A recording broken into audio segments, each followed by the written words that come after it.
Johnny, तुम्हारे sir के बाल कितने सुंदर हैं। एक बात बताइए, आपके सर में इतनी सारी जुएं हो गई हैं, ऐसे में आप रात को सोती कैसे हैं? क्या करूं तुम ही बताओ जॉनी। पति विदेश में है, पति के साथ तो सो नहीं सकती, इसलिए जुओं के साथ सोती हूँ। अरे भाभी, आप दोनों को कितनी तकलीफ होती है। दोनों का पति विदेश में रहता है, पति विदेश में रहता है, आप यहाँ रहती हैं, तकलीफ नहीं होती? पति विदेश में है तो क्या हुआ, तुम हो ना हमारे पास। मेरे रहने से आप दोनों को क्या फायदा? तुम तो क्या कहते हो ना, ये तो तुम हमारे पास आकर इतनी मीठी मीठी बातें करते हो, हमारा हाल चाल पूछते हो, और ये बीच बीच में आकर सर से जुएं निकालते हो। मुझे बहुत खुशी मिलती है, मुझे मेरे पति की याद भी नहीं आती।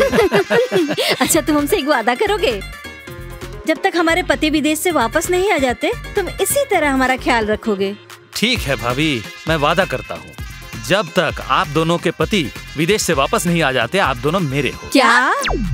नहीं, मैं कह रहा था कि तब तक आप दोनों की देखभाल करने की जिम्मेदारी मेरी। अल्लाह, ये मैं क्या देख रही हूँ? खबरदार, तुमने भागने की कोशिश की तो आगे आओ।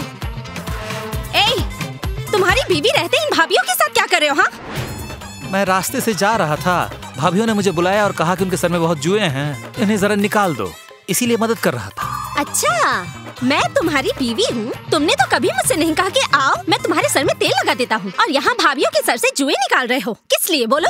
तुम्हारे लिए जान। मेरे लिए मतलब तुम ही तो इन भाभीयों के पास चुगली करने आती हो, मतलब बातें करने आती हो। अब अगर भाभीयों के सर से जुएं तुम्हारे सर में चली जाएं, तो फिर तुम्हारे सर का सारा खून चूस लेंगे। इसीलिए मैं भाभीयों के सर से जू निकाल रहा था, ताकि वह तुम्हारे सर में ना चले जाएं, ताकि तुम्हें कोई नुकसान ना हो। रहने दो, मुझे ज्यादा पट्टी मत पढ़ाओ। यही पट्टी पढ़ाकर तुमने मुझे अपनी बीवी बना लिया।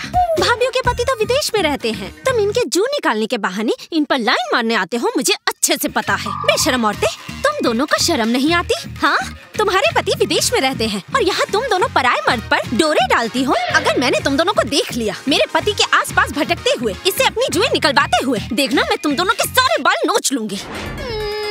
बढ़िया ही बाल नोचने, और हम बैठे बैठे तमाशा देखेंगे। हमारे बालों में हाथ लगा के देख, मार मार कर तुझे तेरी नानी याद दिला देंगे।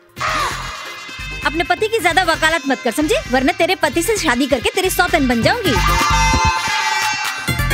ए भाभी, चलो तो। अरे बाप रे, ये क्या कह रही थी? हाँ, ये लोग तुमसे शादी करके मेरी सौतन बन जाएगी, इतनी जरूरत? नहीं नहीं नहीं नहीं नहीं, इस देश में और नहीं रह सकती। तुम हम दोनों के वीजा का बंदोबस्त करो, हम दोनों विदेश चले जाएंगे। क्या कह रही हो जान? तुम क्यों विदेश जाओगी?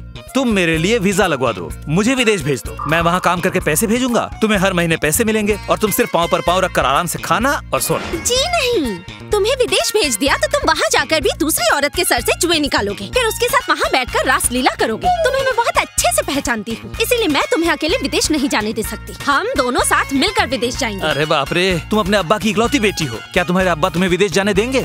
और इसके अलावा अगर तुम विदेश चली गई, मेरे ससुर जी अकेले अकेले यहाँ कैसे रहेंगे? चुप, विदेश हम दोनों एक साथ ही जाएंगे, यही फाइनल है। मुझे और कुछ नहीं सुनना, तुम हमारे वीजा का इंतजाम करो। जरूरत पड़ी तो तुम्हारे ससुर की दूसरी शादी करवाकर नई बीवी के साथ छोड़ दूंगी, समझे?